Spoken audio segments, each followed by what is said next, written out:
Click করার জন্য আপনাদেরকে জানাই অসংখ্য ধন্যবাদ। আপনারা দেখছেন আপনাদের প্রিয় YouTube channel West Bengal DA salary. West বেঙ্গলের ডিএর আপডেট এবং বেতন বৃদ্ধির আপডেট প্রত্যেক দিনের জন্য পাবেন, তাই অবশ্যই চ্যানেলের সাথে থাকুন। চ্যানেলটিকে সাবস্ক্রাইব করে পাশে থাকা বেল আইকনটিতে প্রেস করে রাখতে বলবেন না। ডিএর পর আরেক ধামাকা, 25% ভাতা বাড়ছে সরকারি কর্মচারীদের।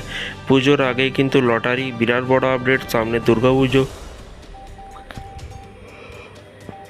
তার আগেই কিন্তু বড় ঘোষণা করলো রাজ্য সরকার। কি বলা হয়েছে চলুন বিস্তারিত জেনে নেব। এখানে বলা হয়েছে নতুন বছরের শুরু থেকে একাধিক সুখবর পেয়েছে সরকারি কর্মচারীরা। সামনে উৎসবের পালা শুরু, মনে করা হচ্ছে তার আগেই কিন্তু ধামাকা আসতে চলেছে সরকারি কর্মচারীদের জন্য। কেন্দ্রীয় সরকারি কর্মচারীদের জন্য বিরাট খবর শোনা যাচ্ছে। এবার ডিএ বৃদ্ধির পাশাপাশি একাধিক ভাতা বাড়তে চলেছে সরকারি কর্মচারীদের, অর্থাৎ মালামাল হতে চলেছে সরকারি কর্মচারীরা। ডিএর পাশাপাশি এবার কিন্তু 13টি সুখবর। কিছুদিন আগে কিন্তু সরকারি পেনশন সংস্থা ইপিএফের তরফ থেকে ঘোষণা করে জানানো হয়েছে যে এবার বেতনে অন্তর্ভুক্ত 13টি ভাতা বাড়তে চলেছে কেন্দ্রীয় সরকারি কর্মচারীদের। প্রসঙ্গত 2024 লোকসভা নির্বাচনের কিছুদিন আগেই সরকারি কর্মচারীদের মহার্ঘ ভাতা বা ডিএ কিন্তু বৃদ্ধি করেছে কেন্দ্র সরকার। বর্তমানে কিন্তু 50% করে মহার্ঘ ভাতা পাচ্ছেন তারা। কর্মীদের পাশাপাশি অবসরপ্রাপ্তদের কিন্তু জন্য ডিয়ারনেস রিলিফও কিন্তু বাড়িয়েছে সরকার, যা 1 জানুয়ারি 2024 থেকে কার্যকর হয়েছে। এইদিকে জুলাই মাস পড়তেই কিন্তু ফের একবার ডিএ বৃদ্ধির অপেক্ষায় দিন গুনছেন কেন্দ্রীয় সরকারি কর্মীরা।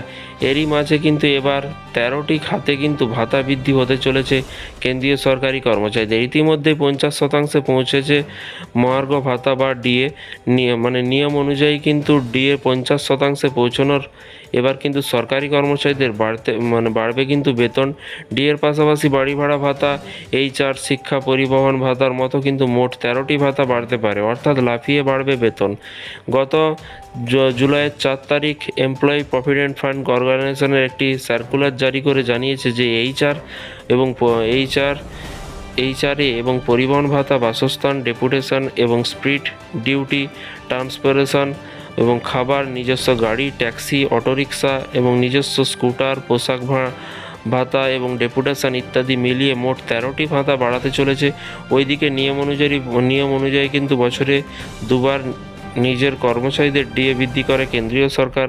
জানুয়ারিতে মহার্ঘ ভাতা 50% বৃদ্ধি করে কেন্দ্রীয় সরকার এবং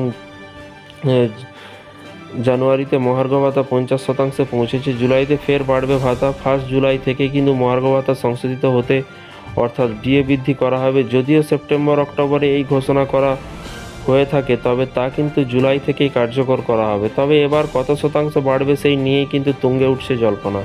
তবে ইতিমধ্যে একাধিক রিপোর্টে দেখে মনে করা হচ্ছে জুলাই মাসে কেন্দ্রীয় সরকারি কর্মচারীদের মহার্ঘ ভাতা এক লাফে কিন্তু 5% বাড়ানো হতে পারে। আবার সরকার গত বেশ কয়েকবার ধরে কিন্তু ক্রমাগত ডিএ 4% করে বৃদ্ধি করে আসছে। এবার অন্তত 4% ডিএ নিশ্চিত বাড়বে এবং পাশাপাশি ফিডব্যাক ফ্যাক্টরও বাড়িয়ে দেওয়া হবে বলে জানা গেছে এবং কর্মচারীদের জন্য। তো ফ্রেন্ডস, বিষয়টি বুঝতে পারলেন। ইতিমধ্যেই কেন্দ্রীয় সরকারি কর্মচারীদের হুড় করে তাদের নিয়ম অনুযায়ী ডিএ ভাতা বিভিন্ন রকম 13টি ভাতা বৃদ্ধি করেছে, আর রাজ্য সরকার সামান্য তাদের যে প্রাপ্য ডিএ সেটাই দিতে পারছে না। বুঝতে পারছেন কীরকম দেউলিয়া হয়ে গেছে সরকার। এবং মাননীয় মুখ্যমন্ত্রী এদিকে ডিএ দিতে পারছে না, এদিকে কিন্তু বিভিন্ন রকম প্রকল্পের টাকা দিয়ে যাচ্ছে এবং ছুটি, রাজ্য সরকারি কর্মচারীদের মন জয় করতে কিন্তু ছুটি দিচ্ছে। খেলা মেলা এগুলো কিন্তু বন্ধ নেই। সেই খাতে কিন্তু বহু টাকা খরচ হচ্ছে, কিন্তু রাজ্য সরকারি কর্মচারীদের ডিএ দিতে পারছে না মাননীয় মুখ্যমন্ত্রী। আপনাদের মতামত নিচে কমেন্ট বক্সে কমেন্ট করে জানাবেন। কোনো ভিডিও ভালো লাগলে একটি লাইক করবেন। এই ধরনের আপডেট পেতে চ্যানেলটিকে সাবস্ক্রাইব করে রাখবেন। Thank you.